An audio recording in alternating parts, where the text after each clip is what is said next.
नमस्कार, योग संगम की बेसिक योगा सीरीज के डे 24 में आपका स्वागत है। और आज हम अभ्यास करेंगे भस्त्रिका प्राणायाम। भस्त्रिका प्राणायाम एक बहुत ही प्रभावशाली अभ्यास है। अगर इसका अभ्यास सही ढंग से किया जाए तो इससे हमें बहुत सारे लाभ प्राप्त होते हैं, क्योंकि जब हम भस्त्रिका प्राणायाम का अभ्यास करते हैं तो हमारे फेफड़े फैलते हैं, जिससे कि अधिक से अधिक प्राणवायु शरीर में प्रवेश करती है और वह हमारी कोशिका के प्रत्येक अंग तक पहुँचती है। इससे हमारे आंतरिक अंगों की शुद्धि होती है, शरीर में ब्लड प्रेशर सामान्य रहता है, यानी कि ना तो ब्लड प्रेशर बढ़ता है और ना ही घटता है। लेकिन जिन लोगों को पहले से ब्लड प्रेशर की समस्या है वो सावधानी पूर्वक भस्त्रिका प्राणायाम का अभ्यास करें। भस्त्रिका प्राणायाम हमारे शरीर में वात, पित्त और कफ को बैलेंस करता है, हमारे शरीर में सकारात्मक ऊर्जा का संचार करता है और हमारे शारीरिक स्वास्थ्य को बनाए रखता है। भस्त्रिका प्राणायाम का अभ्यास करने के साथ हमें ये जानना भी बहुत जरूरी है कि किन लोगों को भस्त्रिका प्राणायाम का अभ्यास नहीं करना चाहिए। जिन लोगों को स्किन संबंधी समस्या है, जैसे कि साइरोसिस या स्किन इन्फेक्शन, वो डॉक्टर की सलाह पर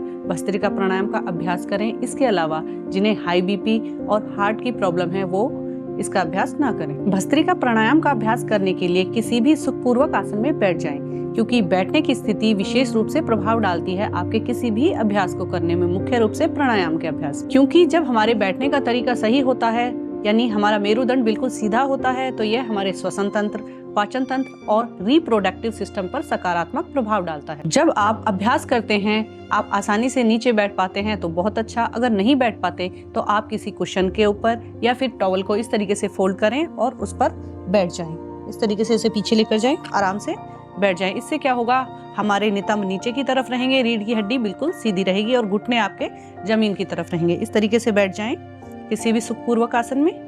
रिलैक्स, कमर गर्दन बिल्कुल सीधी, रीढ़ की हड्डी को सीधा करें। भस्त्रिका प्राणायाम का अभ्यास कुछ लोग इस प्रकार करते हैं, कुछ इस प्रकार करते हैं, लेकिन आप भस्त्रिका प्राणायाम का अभ्यास दोनों घुटनों पर हाथ को रखें, हाथों को बेंड करें, थोड़ा सा चेस्ट को पूरा ओपन करें।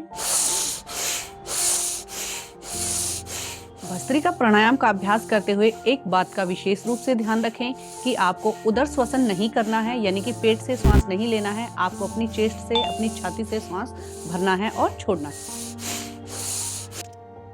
इस प्रकार भी अभ्यास कर सकते हैं, लेकिन ध्यान रखें श्वास समान रूप से आप लें और समान रूप से बाहर निकालें, यानी कि फोर्सफुली श्वास लें और फोर्सफुली श्वासों को बाहर निकालें। भस्त्रिका प्राणायाम का अभ्यास आप सुबह के समय करें, क्योंकि सुबह के समय वायुमंडल में ऊर्जा का स्तर अधिक होता है।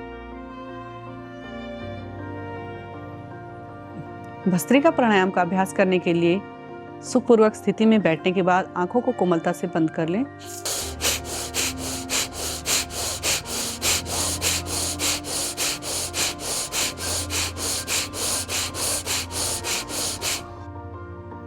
इस प्रकार आसानी से सुखपूर्वक भस्त्रिका प्राणायाम का अभ्यास करें। इसी प्रकार नियमित रूप से अभ्यास करते रहें, क्योंकि योग मजबूरी नहीं, जरूरी।